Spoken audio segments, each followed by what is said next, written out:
After the discrete cosine transform, we had seen two very important transformations in last class.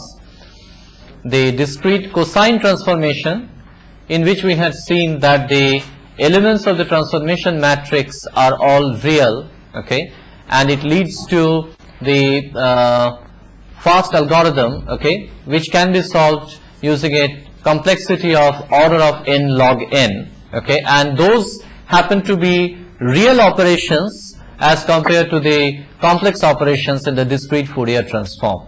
So we had defined the transformation matrix in the case of the discrete cosine transformations, okay.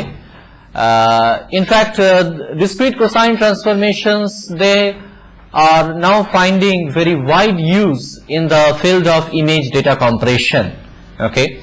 Now at present, lot of world standards are evolving on the image data compression, and people have been using the discrete cosine transformations more and more. We had seen yet another transformation in which the transformation matrices, the elements of the transformation matrix were all binary, and there it was either +1 or -1, okay, and that transformation we had defined as the Hadamard transforms. Now we had seen in the last class that basically Hadamard transformation matrix can be derived, okay, from the elementary Hadamard matrix, which is of size 2 by 2, and by the Kronecker product operation on the matrices, we can generate matrices of higher size, which we had seen in the last class. Now today we will proceed further with the Hadamard transformation. We will see some of its important properties, okay, and then we will see an entirely new class of transformation after this. Alright, so basically in the case of Hadamard transformation, what we had was the transformation matrix is written as H, or rather we were writing the transformation matrix as H suffix n, okay, where n indicates the Hadamard transformation matrix order. Alright, so basically H of n, okay, must be somehow related to the image size. Now the image size we are assuming as capital N by capital N, that happens to be the image size, the number of pixels, capital N by capital N. And for the entire image, if I want to represent a Hadamard transformation matrix, okay, and I represent it by H of n, okay, H of small n I am saying, then can you tell me that how this small n is related to the capital N? Excellent, because this H of small n, okay, the index of this H, okay, this small n happens to be this n can be written as log to the base 2 capital N, okay, so that if we have, okay, supposing we have n is equal to 8, that is to say we are considering an 8 by 8 image, then we will be considering Hadamard transformation matrix of order 3. We would have considered H of 3, and we had seen in the last class that H of 3 results in an 8 by 8 matrix only. Alright, so fine, so we are going to write this matrix as H suffix n, okay. For the sake of simplicity, I will not write this as H suffix n, rather I will start writing it as H only. The matrix H, henceforth I will call as the Hadamard transformation matrix. Now again I go back to the unitary transformation expressions, okay. We had, once again I am referring to the general transformations, okay, where we had this relationship, given a vector u, okay, the transformation matrix is A, then it results in a transformed vector V. V happens to be the transformed vector, u happens to be the original vector, and A happens to be the transformation matrix. and we had defined the inverse transformation as U vector equals, yes, A star transpose V. Alright, these were the transformation expressions which we had already seen a few class back and which we are referring again and again during each transformation discussion. Now, I mean very simply, instead of A, I will write H whenever I am considering the Hadamard transformation. So very simply, given a vector U, the original vector is U, I pre-multiplied by the transformation matrix H. Okay, if U is a vector of size capital N by 1, okay, U's size I am assuming as capital N by 1, then H happens to be a matrix of size capital N by capital N, right? And this transformation results in a vector V which is again of size N by 1, okay, and this is written as V vector equal to HU. Okay, writing the reverse transformation, how should I write? U vector equals H star transpose. Should I write H star transpose really? I don't need to write H star transpose simply because its conjugate is same as the original matrix, its transpose is same as the original matrix, because the matrix happens to be a symmetric as well as a real matrix. Okay, so whatever is H is equal to H star, that is equal to H transpose, okay, and that incidentally also happens to be H inverse. Alright, so I can simply write U vector equals H V in the case of reverse transformation. Alright, so these are the very simple expressions that I get. Now, in all the earlier cases, we were representing this vector forms representation or matrix forms representation. Actually, matrix forms representation is not difficult at all. You already know how to do it. Rather, it is fairly simple. I can tell you right now itself that if you are considering U to be a matrix, okay, instead of a vector, you can consider it to be an n square by 1 dimensional vector, right? Matrix converting to vector by simple row ordering, and then H matrix becomes of size n square by n square, and the V vector, the transform vector, happens to be a vector of size n square by 1. Now all that you have to do is that this H, which is then of size n square by n square, represent it simply as a Kronecker product of two matrices, each having the order n by n. That is to say, make the transformation separable. And you already know the rules that if the matrix transformation is made separable, then how to obtain the forward transformation, how to obtain the reverse transformation, I have already told you that. So simply apply that particular rule. Okay, it is fairly simple over there. But one thing that what I need to do now, I mean, like the way I was doing for every transformation I was writing the equivalent summation expression. The same thing I am going to write for the Hadamard transformation also. And the summation expression for Hadamard transformation, okay, that is to say this equation, let me call it as equation 1, this I call it as equation 2. So the equation 1 and 2 I will now write in the form of summation, and what I get here is Vk is being the k being the index for the transform domain vector, that is to say V of k. So V is the transformed vector, its element is indexed by k, and the element Vk is equal to, of course, I must not forget to put the normalization factor of 1 by square root of n, because the transformation, as I told you, happens to be unitary. So as before, I will be putting that 1 by square root of n factor outside, and then mind you, I am considering only one dimensional case, that is to say I am considering U and V both as vectors. Okay, so the summation expression equivalently can be written as, I choose some index m for u. Okay. So u I am indicating by u of m, and the index of m is from 0 to n minus 1. Alright. And this should be multiplied by what?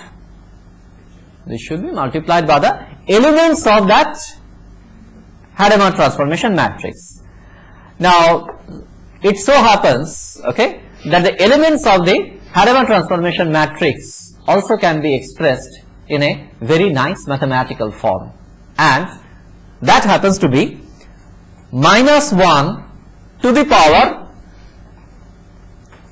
a function b km. I will define this function b km very shortly.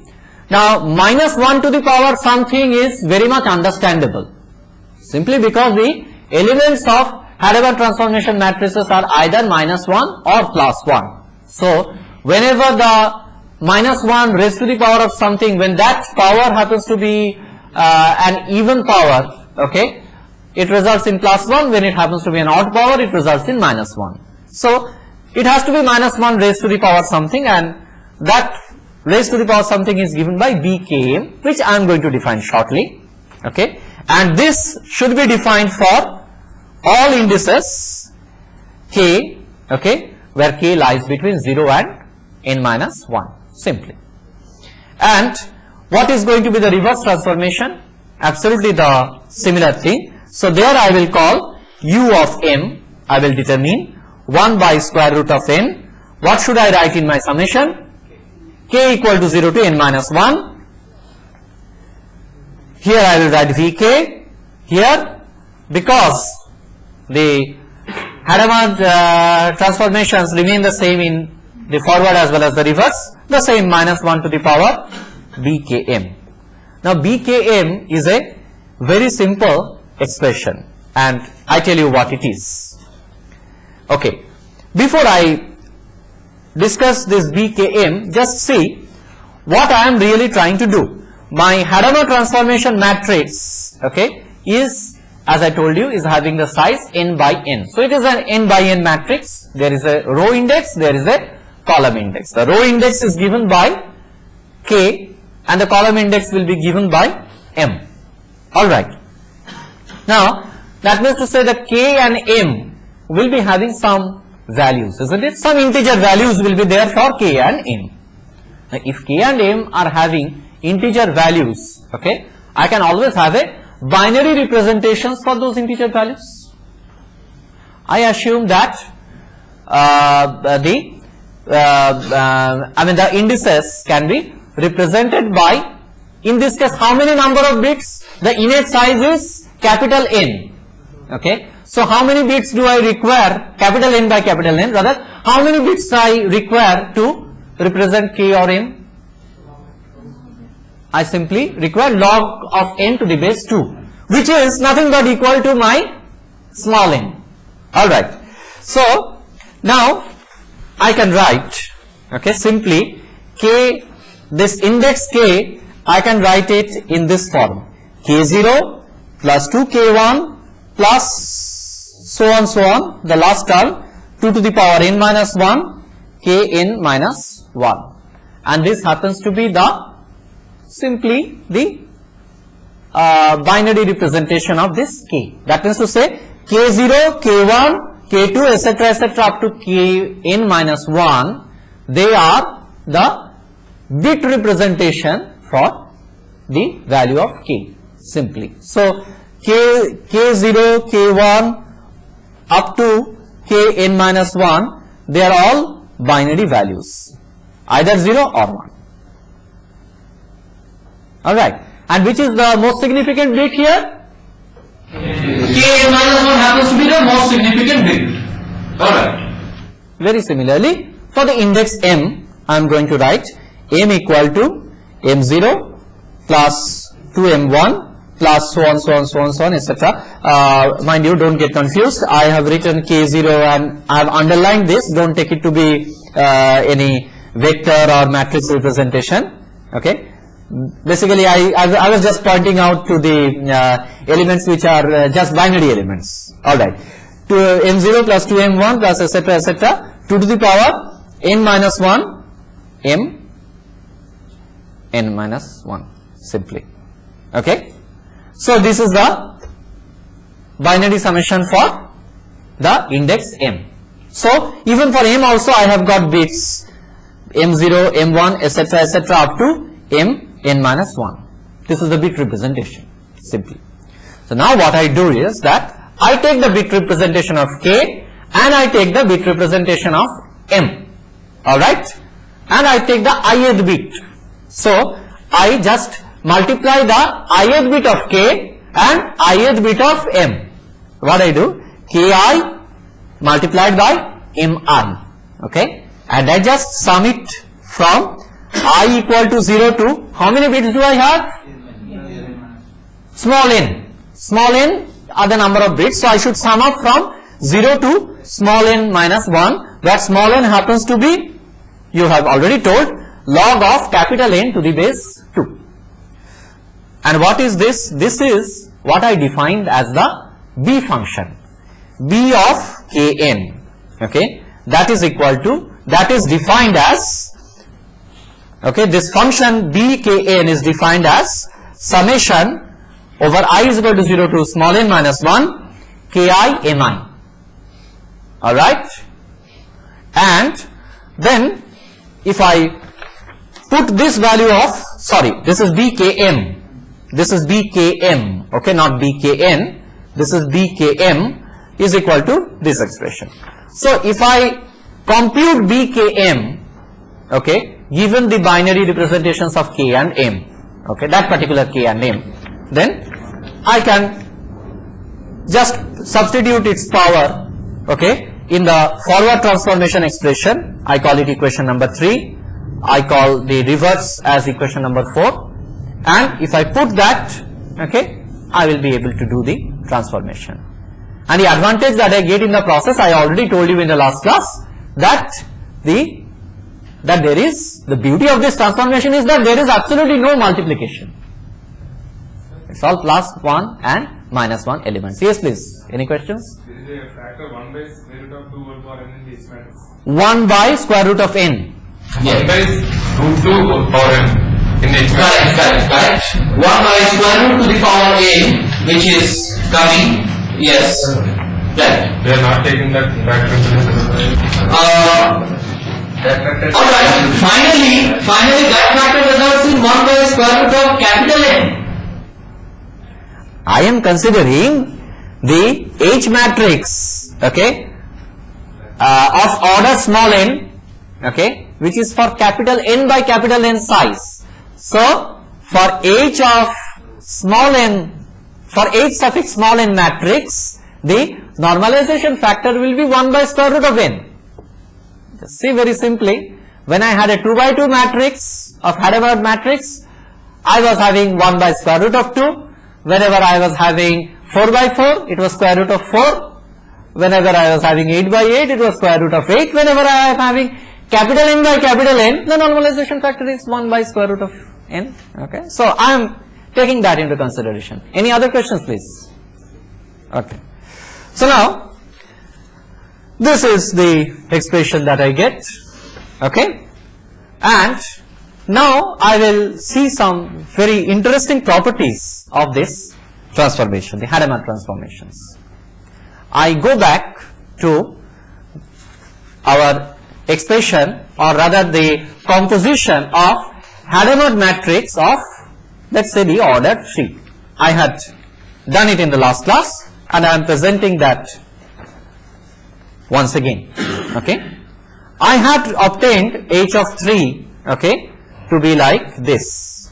I hope you have verified that. I told you to verify yourself and see that whether that tallies with the results which I had written, because it is, as I told you, it is very easy to write the Hadamard matrix of bigger order, because I am simply composing it from the, by applying the Kronecker products, I am composing the Hadamard matrices of higher order. So I take H of 3, okay, so this is correct, let's say. Now so this is the composition of the 8 by 8 matrix. Now I am going to study something for this matrix. I'm going to study that I'm going to take individually each rows, alright? Individually I'm going to inspect each rows and I'm going to find out that how many times, I'll see the sequence for each row and I will see that how many times the elements are crossing zeros. Okay? Crossing 0 means if it is changing from -1 to +1, obviously it is crossing the 0 and then changing from -1 to +1, or vice versa. If it is changing from +1 to -1, then also it is crossing 0. Why do I want to do that? What is the significance of studying this property? I try to see some kind of a frequency, I can say. Its analogy is like this. If you have a sinusoidal waveform, okay, supposing this is the axis for voltage equal to 0, okay, that's to say if this axis is the voltage, okay, and this is the voltage V equal to 0, my sinusoidal waveform is like this. And if I want to get a measure of the frequency of this waveform, simply what I do is I will measure that how many times this waveform is crossing zeros. Alright, isn't it? If I can count the number of times it crosses zeros, I get an idea of the frequency. If the frequency is more, it will cross zeros more frequently. If the frequency is less, it will not cross zeros that frequently. So very similarly, in this matrix, okay, I am going to consider how many times it crosses 0. So in the case of sinusoids, cosinusoids and all these things, okay, the number of times the 0 is crossed, I call it as frequency.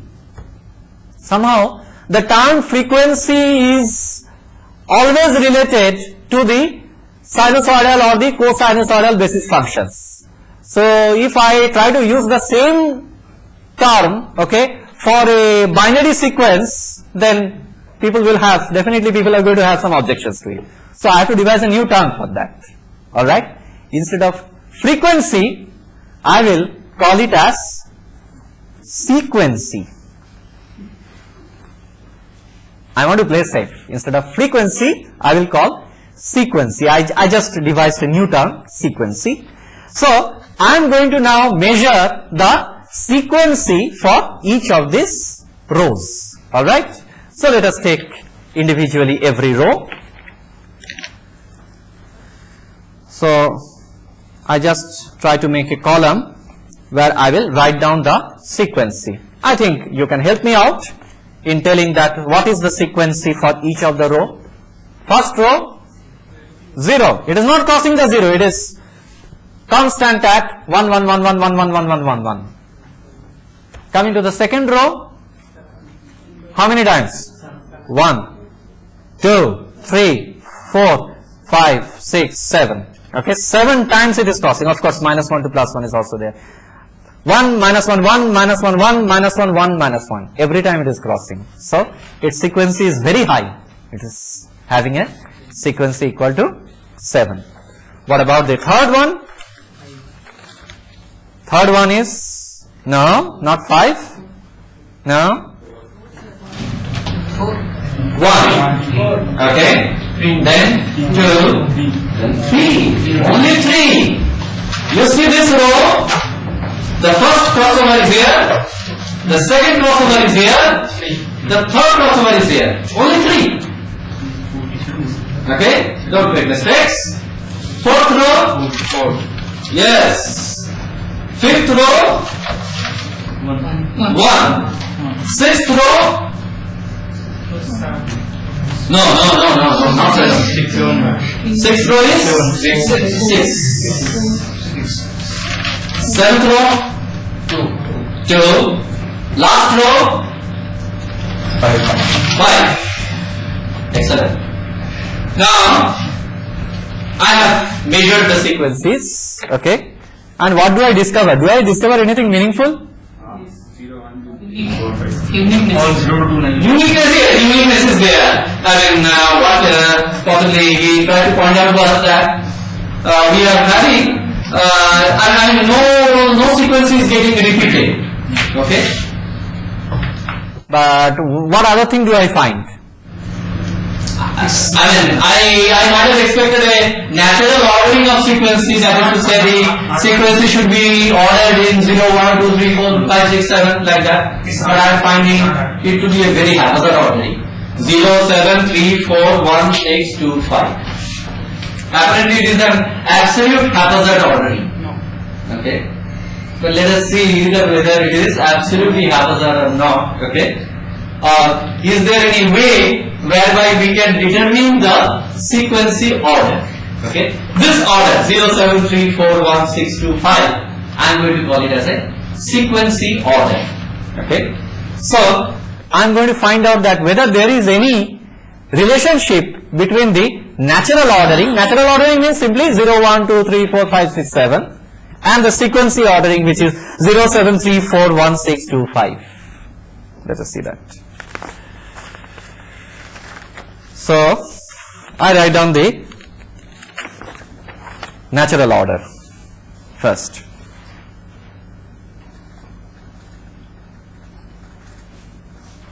Natural order 0, 1, 2, 3, 4, 5, 6, 7. Here I am going to write the sequence order 0, 7, 3, 4, 1, 6, 2, 5. Now what I am going to do, I am going to find the binary code of this natural order. So I make a new column, binary code of natural order. So 0, 0, 0, 0, 0, 1, 0, 1, 0, 0, 1, 1, 1, 0, 0, 1, 0, 1, 1, 1, 0, 1, 1, 1. This is the binary code of the natural order. Now, for the sequence order, I will not write the equivalent binary code. Okay, instead of writing the binary code, I will write the gray code for each one of the sequence elements. Okay, so here I am going to write the gray code, or let me put it over here. Gray code of sequence. So I start with 0. What is the gray code of that? 0, 0, 0. I have to find out 1. Where is 1? It is here. What is the gray code for that? 0, 0, 1. I find 2. What is the gray code of that? 0, 1, 1. I find 3. What is the gray code of that? 0, 1, 0. I find 4. What is the gray code of that? 4's gray code? 1, 1, 0. 1, 1, 0 is the gray code for 4. Gray code for 5? 1, 1, 1. Gray code for 6? Gray code for 6? 1, 0, 1. Gray code for 7? 1, 0, 0. Gray code. It is gray code, it's not binary. Okay. And you know the beauty of gray code. There only one bit changes at a time. So the ordering is 0, 0, 0, 0, 0, 1, 0, 1, 1, 0, 1, 0, 1, 1, 0, 1, 1, 1, 1, 0, 1, 1, 0, 0. This is the gray code ordering. And I have written down the gray code of sequence order. I have written down the binary code of natural order. Now I am going to ask you one thing. Do you find any similarity between the binary code of natural order and the gray code of sequence? Yes, you have already found out that what is the similarity. If you reverse the bits for this binary code of natural order, okay, read it in the reverse way, you get the gray code of sequence 0, 0, 0. Binary code of natural order is 0, 0, 1. I reverse it 1, 0, 0. I get the gray code of sequence. 0, 1, 0, reverse also 0, 1, 0. 0 1 1, if I reverse it 1 1 0, it happens to be the gray code of sequency. 1 0 0 reverse is 0 0 1, 1 0 1 reverse is same, 1 0 1, 1 1 0 the reverse is 0 1 1, 1 1 1 the reverse is also 1 1 1. Okay. So this is a very important thing that I get, okay, that the bit reverse, let me write down my conclusion or observation, that the bit reversed binary code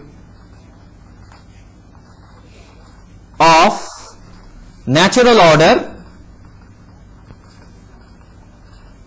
that happens to be the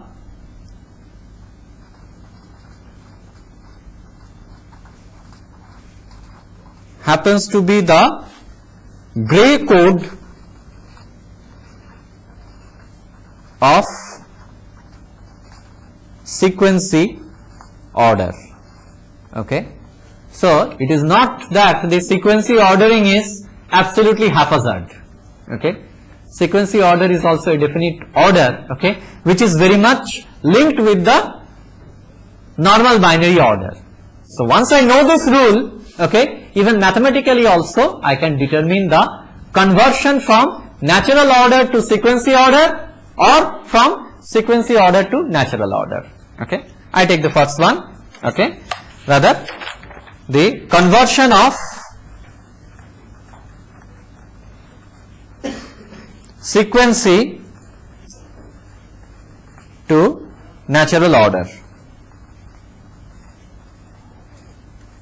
Okay, I take the sequence bk, okay, where bk, okay, is the binary representation, bk is the binary representation of the sequency order. Bk is the binary representation of the sequency order, okay, and if I do bk exclusive OR with bk minus 1, okay, where k is equal to 1 to n minus 1, okay, and I mean in that case what do I get? I get the gray code, yes, I get the gray code, and I call the gray code as gk. So the gray code is obtained as the exclusive ORing of bk and bk minus 1, where k is varying from 1 to n minus 1, and of course I have eliminated the case when k is equal to n. So for k is equal to n, what is the gray code? Same, gn is equal to bn. Alright, and I take the bit reversed sequence or the bit reversed, after bit reversal I call it as h of k, okay, after bit reversal of the gray code, because after all what am I doing? Sequency, for the sequency order I am determining the gray code gk, okay, and then I am taking the bit reversed of the gray code. Alright, I get the binary natural order. So how do I represent the bit reversal mathematically? Tell me, it's very simple. G of n minus k plus 1. G of n minus k plus 1. Okay, so whatever is the last bit becomes the first bit, whatever is the first bit becomes the last bit. Okay, so this is sequency to natural ordering, okay, and the reverse. Okay,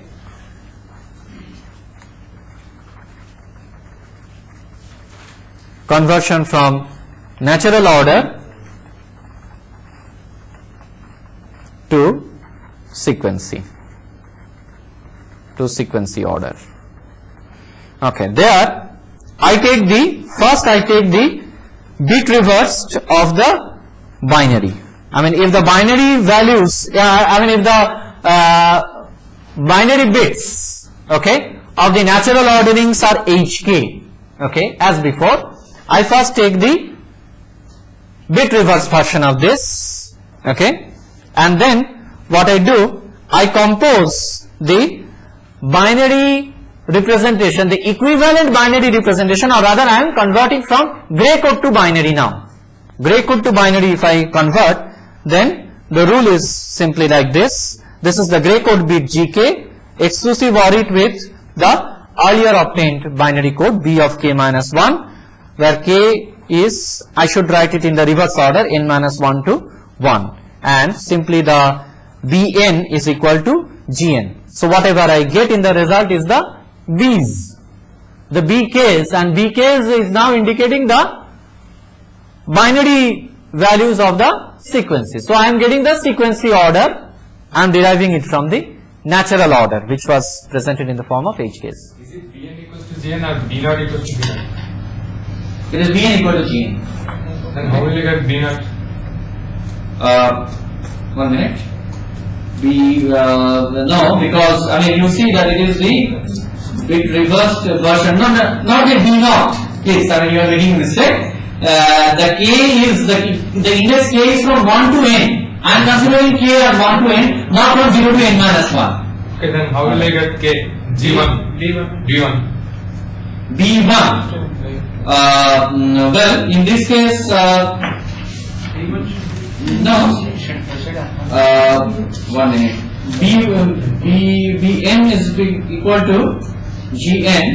In order to get B1, oh, okay. I think yes, you are right.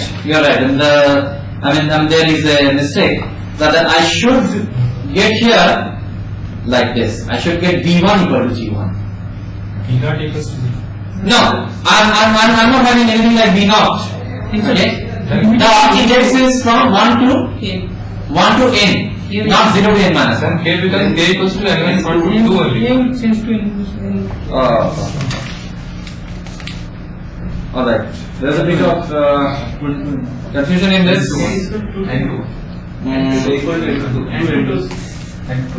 K is equal to n to 2. In that case, it becomes K is equal to n to 2. Okay. Right. K is equal to n to 2, which is yes. Now there is that. N to 2. N to 2. Right.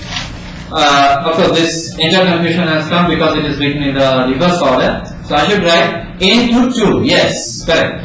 N from n minus 1, I will come down all the way up to 2, and the last one, which is k is equal to 1, okay, has to be specially taken care. So that's what I am doing. B1 is equal to G1. Thank you for this. Now this is correct. Okay.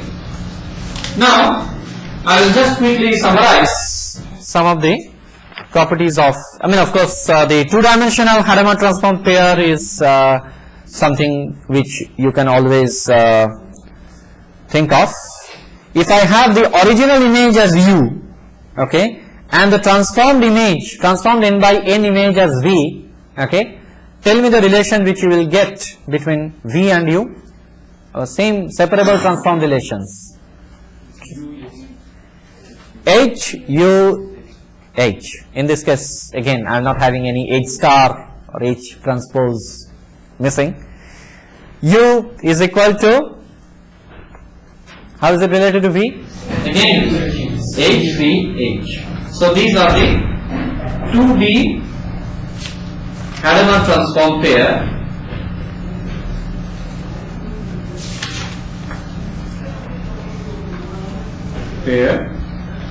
For n by n images. Alright. Now, let us see some very important properties of Hadamard transform. Of course, I think there is nothing new in that. Some of these things, most of these things we have already discussed. Properties of Hadamard transform. Okay, the first property which you already know is what? It's a very important property, that Hadamard transform is real, symmetric and orthogonal. That is to say, H is equal to H star is equal to H transpose, and that is equal to H inverse. The second property is that it is a fast transform.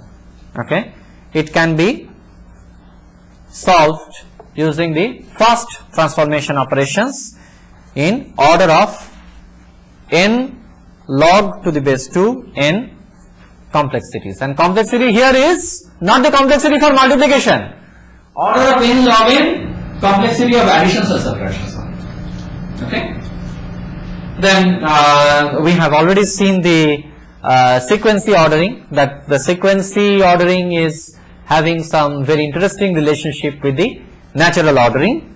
Okay. And the fourth property is that Hadamard transform, okay, Hadamard transform has a very good energy compaction, has a very good energy compaction. Okay. Of course, mind you, whenever I am talking of the energy compaction, okay, this energy compaction is very much linked with the fact that how correlated the image itself is. It is very much dependent upon the correlation of the image. Now, given the usual correlation of images, okay, it is found that Hadamard transform is doing a very good energy compaction. In fact, experimental results say that the energies are contained in less than 50%. Majority of the energy is there in less than 50% of the Hadamard transform coefficients. Alright, so it's obviously a very good choice for the data compression. Alright. Now, that is not the only transformation which exists. In fact, how many transformations we have already seen? We have seen the discrete Fourier transform, we have seen the discrete cosine transform, there is also a discrete sine transform, okay, which I did not discuss, okay, quite similar in nature to the DCT, okay. Then we have discussed about the Hadamard transform, okay, Hadamard transform, okay. Deliberately I avoid calling it as HT because there are a lot of transformations involving this letter H, okay. There is a Hadamard transform and there is also a Haar transform, okay, and there is also a Hoff transformation which we are going to study sometimes later on. So I rather call it as Hadamard transform only. And now two other transformations, okay, which are there, okay, which are basically unitary transformations. They are the Haar transform, H-A-A-R, Haar transform, okay, and there is yet another transform, okay, which is called as the slant transform, okay. Now this Haar transform and the slant transform, okay, they have been discussed in the books. I am not going to discuss them because they don't find much of use, okay, today, okay, simply because both these transformations, okay, they are much inferior as compared to the ones which we have discussed, okay. At least for Hadamard transform we are getting the advantage that everything is all are binary elements, okay, but whereas Haar, okay, we get a few square root terms, okay. Although the advantage of Haar is that it follows the natural ordering in sequency, okay. But so what? Its energy compaction is not, it's much inferior as compared to Hadamard transform and it is not much used, okay. Even the slant transform, okay, which is described in the books, okay, it's not of much use. So I will not discuss that. If you are interested in knowing, you can refer to the textbooks, the A.K. Jain's book or Gonzalez and Wings, Gonzalez and Woods, okay, all these books will discuss about the Haar transform and slant transforms, okay. So instead of going into this, okay, I would like to describe some very interesting transformation, okay, in which actually a different class of transformation is started. I will give you the basic background of this type of a transformation. The thing is, up till now, whatever transformation we have seen, that is to say the discrete Fourier transform and the discrete cosine transform, okay, or the Hadamard transform, there is the transformation matrix anyway dependent upon the image? Never. Okay. Transformation matrix is going to be the same irrespective of whatever image it is. Okay.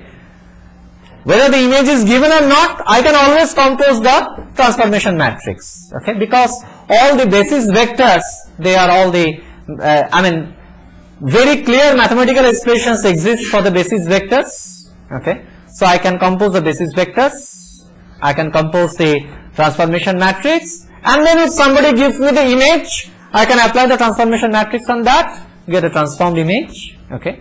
All these things I can do. But many often, okay, it is found that if instead of having such a kind of a transformation, okay, which is not image dependent at all, if I could have devised a transformation which is heavily image dependent, okay, or at least a transformation which is quite dependent upon the statistics or the statistical properties of the image, okay, then possibly that transformation would have been very much effective. Okay, because you will find in image processing, it is from the practical experience of lot of people, that whatever techniques you devise, okay, in image processing, okay, it is many times seen that the techniques works very well for some images, the techniques do not work for some other images. Okay, this kind of things happen. So it is of course not a bad idea to think about some transformation which is heavily image dependent. Alright. So what we are going to have in that particular transformation, we are not going to have any kind of mathematical expression whereby we can, even without the image, we can pre-compute the transformation matrix. We can do that for all the other transforms, but if we have an image dependent transformation, we will not be able to pre-compute the matrix. Okay. So we have to first see the image, we have to first study the statistical property of that image, and then only we will be able to design the transformation matrix. Okay. Now to study the statistical properties, okay, of course we have to go into some statistical measures in the image. And now for the time being, let us try to think of a new concept where you take an image and instead of seeing it as a mere representation or a mere two-dimensional array of pixel values, you try to think of an image, okay, as an n by n matrix in which each of the matrix elements happen to be a random variable. I repeat, you take an image and each pixel, okay, you consider as a random variable. Really speaking, it is like this, okay, so that it gives rise to a discrete random field. Okay. So if we assume the image to be a random variable, okay, then for that random variable it is possible for us to define a correlation measure, a covariance measure. All these things I can do. Okay, so as I have been doing for other transformations, okay, even here also, to introduce the thing, or rather for the sake of simplicity, I will not consider matrix, I will consider vectors. Okay.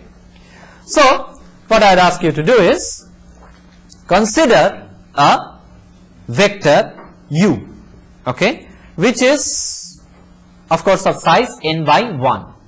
But mind you, this vector is not the same vector as we used to consider earlier.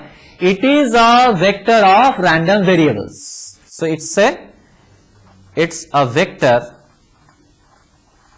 vector of n random variables. Okay. Now for this particular vector u, okay, I can compute the autocorrelation.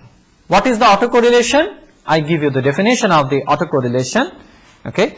the autocorrelation is given by the expectation is written as E, expectation of U vector product U star transpose.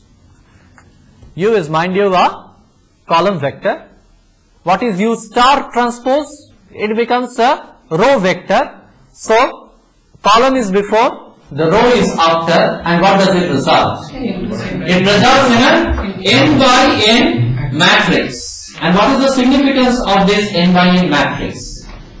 The physical significance of this n by n matrix is that each element of that n by n matrix is indicating the expectation value, okay, of their mutual correlation. Alright, okay, and what it results is an n by n matrix, okay, and I call that matrix as the correlation matrix, and I call it by the symbol R. So please remember that the matrix R is of size capital N by capital N. Alright. So I again repeat what I did. I have taken the U vector consisting of n random variables.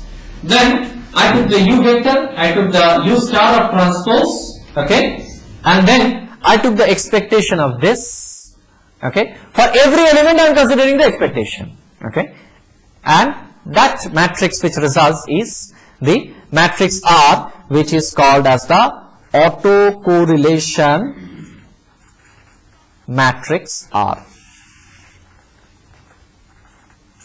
Okay. Now, this R being an autocorrelation matrix, okay, I should be able to find, I mean it's an autocorrelation matrix of order capital N by capital N, and I should be able to find how many eigenvectors and eigenvalues for this matrix? Capital N number of eigenvectors and eigenvalues I can get. Okay, and I assume that lambda k's, okay, are the eigenvalues, okay, and phi k, okay, phi k vector is the eigenvector, okay, the corresponding eigenvector for what? For the matrix R. So I take the autocorrelation matrix and I consider its eigenvalues and the eigenvectors, okay, and this of course, as you already said, k, for k equal to 1 to n, or rather I can say take k from 0 to n minus 1, okay, I am considering all the eigenvalues and eigenvectors, okay. Then what can I write? Since these are eigenvalues and eigenvectors, I mean, I would like to write an expression in terms of R, phi k's and lambda k's. Tell me? Since they happen to be the eigenvectors and eigenvalues, R product phi k, okay, it results in what? Phi k is a vector, n by 1 vector. R is what? N by n matrix. What is the result? N by 1? N by 1 vector. Okay. And the eigenvalues are given as lambda k. Now what will happen? The vector phi k will remain as before, but this will be replaced by the scalar lambda k, which is the eigenvalue. So R phi k is equal to lambda k phi k. Okay. And this should be defined for 0 less than or equal to k less than or equal to capital N minus 1. Alright. Now, what I have got? These eigenvectors which I have got, okay, this phi k's, okay, with these eigenvectors, okay, I form a new matrix, okay, with these eigenvectors as the basis vector. Understand? With phi k's as the basis vectors, I am composing a matrix, a transformation matrix. Mind you, whenever I had the basis vector as AK star transpose, I was telling that the transformation matrix was A. And when my basis vectors are phi k's, then the matrix that results is, by a similar argument, the matrix that results is, I will call it as phi star transpose. Alright. So the matrix phi star transpose, which I now get, is composed of these eigenvectors. So is composed of this phi k's as basis vectors. So phi star t is composed of phi k's as the basis vectors, and now I am designing this transformation matrix phi star transpose. Okay, and with this transformation matrix defined, the transformation relationship is very simple. The v vector, the transform vector, is given by phi star transpose u. Alright, this is the forward transformation. This is the forward transformation. Mind you, I mean earlier we were having v equal to au. In this case we are having v is equal to phi star tu, and so the reverse transformation u is equal to what? Please tell me quickly. Phi v. Okay, this is the reverse transformation. And now, these are the transformation expressions, and we will proceed further on this. This transformation incidentally is known as the Karhunen-Loève or the KL transformation. Alright, we will continue further in the next class. Thank you.